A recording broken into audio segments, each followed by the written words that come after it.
How are you getting on, everyone? Welcome back to another podcast. So, we're on number 5 now, and today is going to be something different. Previously, we've been looking at the War of Independence, the IRA, Black and Tans, auxiliaries, all that kind of thing.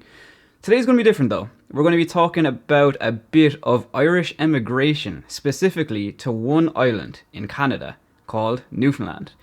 Today we're going to talk about the backstory to that, how I got into it, the history of Irish emigration to Newfoundland and all that sort of stuff. But before we get into that, if you want early access to these podcasts, lads, you can sign up to my Patreon, which I'll have linked below. So, let's get into it. First of all, I'm going to get into the very beginning of how I got interested in Newfoundland. So I've always been really interested in the history of Irish emigration. I love learning about all of these different areas that Irish people emigrated to in the past few hundred years. In school in Ireland, we learn a lot about America, which is an absolutely obvious one to learn about because the majority of Irish people throughout history have went to the United States.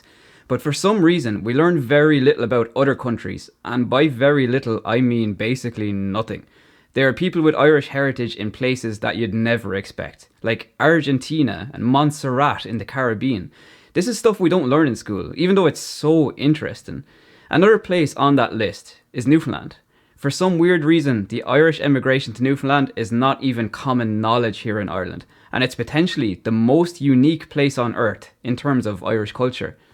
It's actually a funny story about how I got interested in the island. I always knew that the Irish emigrated to there back in the 1700s and 1800s, but that was all. I didn't really know anything else, because I never really researched the island before, right?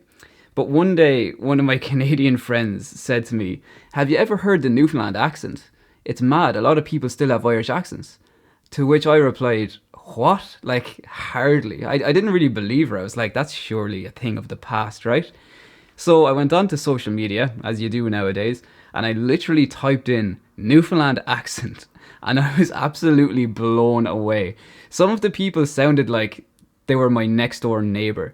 And like from there, like I do in any part of Irish history, I went down an absolute rabbit hole of studying the history of Irish emigration to the island. I was like, how have I not heard of, like, do you know, the modern day Newfoundland and people still having the culture and accents? I was like, how is this possible? How did this get away from me, right? So I quickly found out that the majority of people that emigrated there were from the part of Ireland that I'm from. So as you can imagine, I became completely invested in it. Most of the people that emigrated to Newfoundland were from Wexford, Waterford and South Kilkenny, and I myself am from South Kilkenny, right on the Waterford border, so right exactly where these people emigrated from. Now, it wasn't just the accent that blew my mind. There is so much more to it than just that.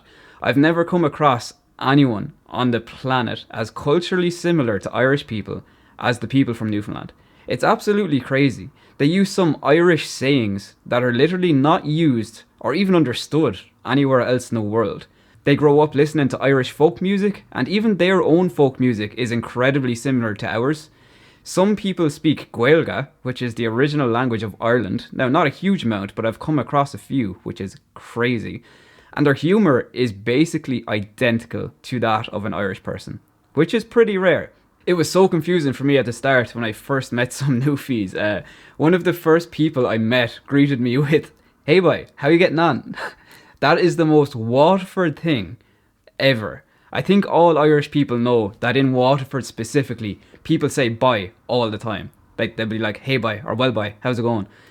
It's actually funny. Like, but in Newfoundland they do the exact same thing. And I mean, in certain parts of Ireland, in most parts of Ireland, people don't use the word bye. They specifically use that in the southeast, South Kilkenny, Waterford, in and around that area, and literally, people from Newfoundland use that. As soon as your man said it to me, I was like, is he making fun of my accent or the way that I talk, or does he actually talk like that? It was actually so confusing. Like, that was a huge thing that blew my mind.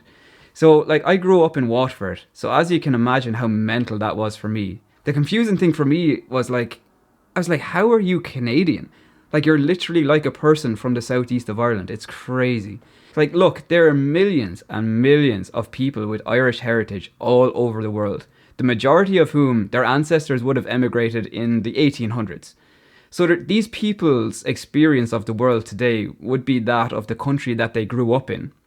Like, I have cousins in America, Australia, mainland Canada, And they're all really proud of their Irish heritage, of course. But at the same time, they've grown up in a country that isn't Ireland. So, like culturally, they are very much American, Australian, and Canadian, even though they're super proud of their Irish heritage. But Newfoundland, on the other hand, is just in its own world. It's insane. Like, if you meet someone from the Bay in Newfoundland, you would no doubt 100% think that they were Irish. And if they told you they weren't, you probably wouldn't believe them. I've never seen anything like it. Like, I've heard and seen so many accounts of Irish people meeting Newfies and asking them, "Where in Ireland are you from?" To which they reply, "Oh no, I'm from Newfoundland, Canada." And the confusion just sets in for the Irish person.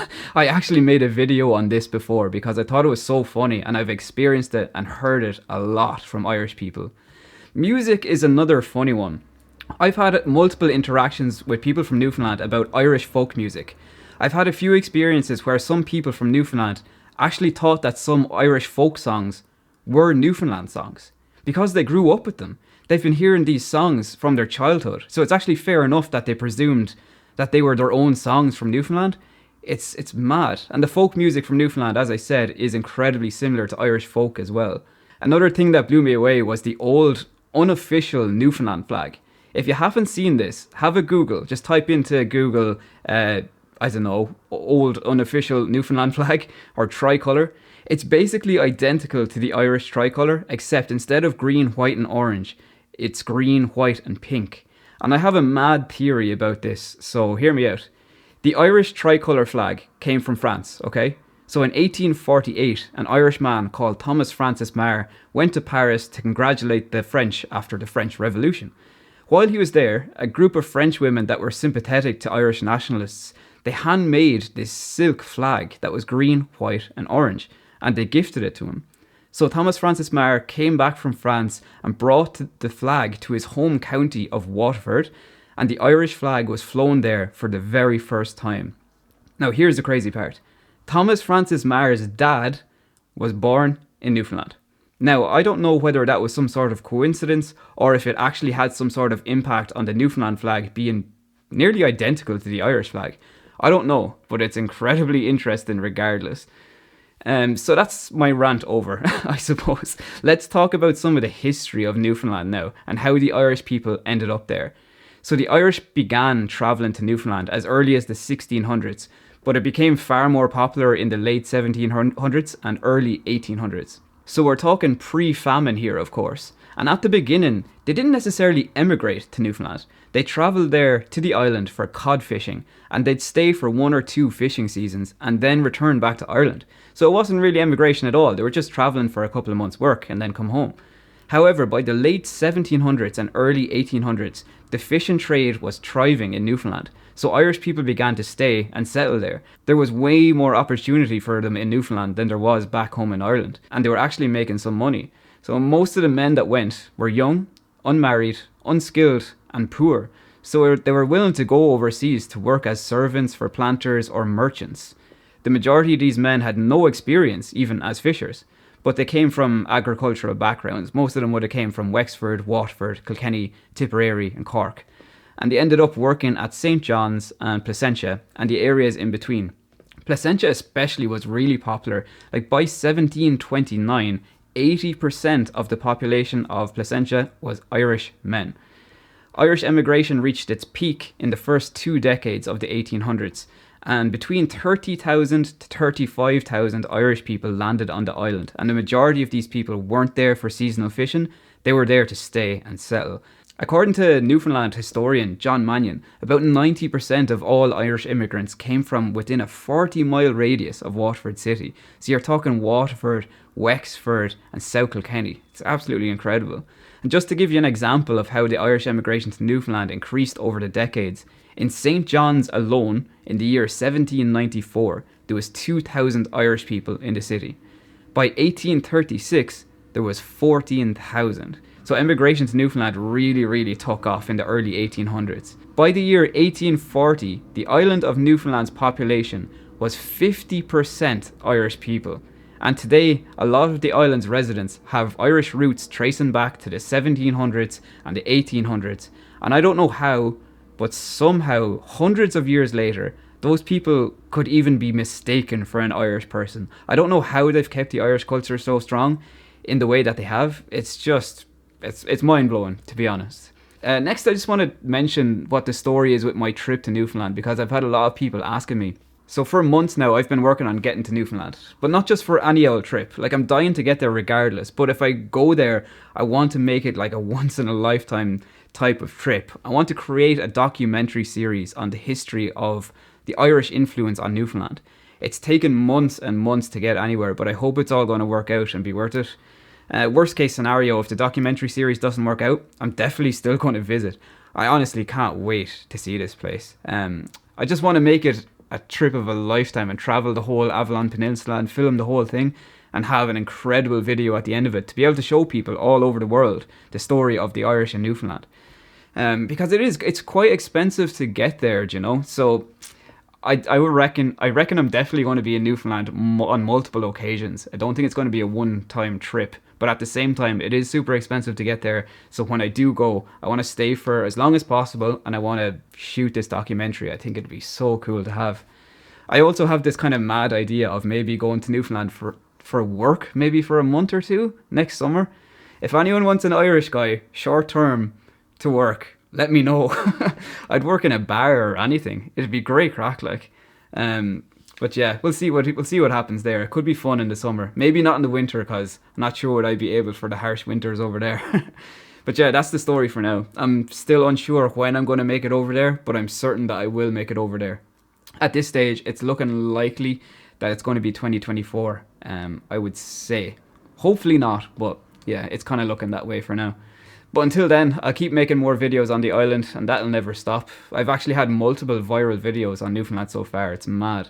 My first video was where I asked, if you're from Newfoundland, let me hear your accent. And that was the first video I did, and it absolutely blew up overnight. I can't remember. I think I woke up the next morning with like 300,000 views or something like that. It was crazy. Then I did some sketches on how Irish people and Newfies sound alike. I did a video on the inhaled like the that was so funny. And I did a video on how to pronounce Newfoundland, and they all just like blew up. It was crazy. I even got 2 radio interviews over there, one on VOCM and the other was CBC. Some experience so far. But yeah, that's the crack with myself in Newfoundland. I hope I get over there this year, but it's looking incredibly unlikely. I would say it's going to be next year. And I just can't wait. I really can't wait. I just want to make it a really, really big and good trip, because as I said, it's expensive to get over there. So I'd like to go over and shoot the documentary series so I can actually, you know, have something to bring back with me and show everyone. That'd be brilliant. And then who knows, I could end up like working over there maybe. I've had this mad thought of maybe going over for a month or two and working in like, I don't know, a bar or something. That'd be really fun. But we'll see. So that's it for today, lads. That is the crack now. So if you want early access to these podcasts, lads, you can sign up to my Patreon, which is linked below. Other than that, I'll see you in the next one. Thanks a million for listening. We'll talk to you soon. Good luck.